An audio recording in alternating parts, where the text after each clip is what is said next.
Marami pong naibunyag ang testigong si Attorney Wamil. Nagdesisyon po sila na ibasura ang nasabing dalawang petisyon dahil ito ay naging moot dahil wala na nga sa kamay ng House of Representatives ang usapin at ito ay nasa Senado na bilang impeachment court.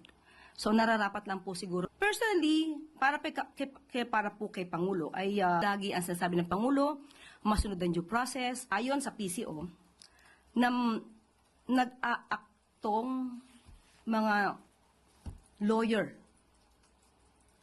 na hindi dapat dahil dapat maging impartial, manatiling walang bias ang mga senator judges.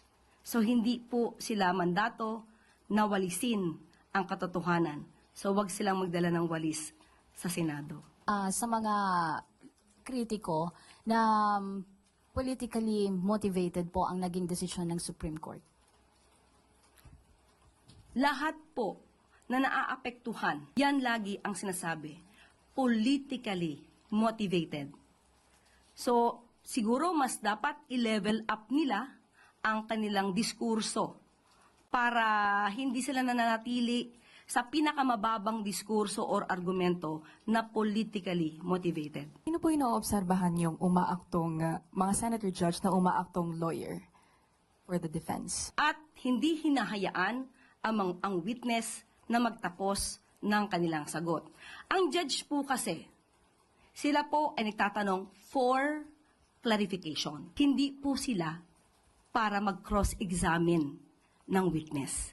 Hindi po sila dapat nakikipagdebate sa witness. Kasi ang mandato nila, kunin ang katotohanan para sa taumbayan, hindi para walisin ang batas, walisin ang dapat na malaman ng tao para lang pagtakpan ang kalokohan. Kung sino ang nagko-cross-examine ng mga judges sa Senado. Basically. Undersecretary, based on the findings of the PCO and your observation, ano po yung most damaging or most biased statements from senator judges that you have heard throughout the impeachment trial? Nakalimutan na may head of agency.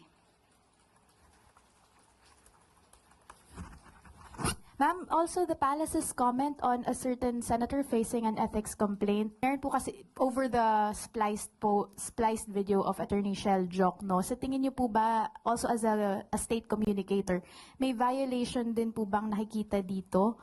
Given na maraming nagsasabi na fake news din po yung in-upload na video. It was misleading. Ito po yung video na pinost sa page ni Senator Pia Cayetano. That was the basis of an ethics complaint filed against her before the Senate Ethics Committee. So kung ano ang mensahe namin? And makakwalify din po ba to as a violation ng anti-fake news campaign ng Palasyo? Depende kasi ito sa motibo. Ang motibo ba ay para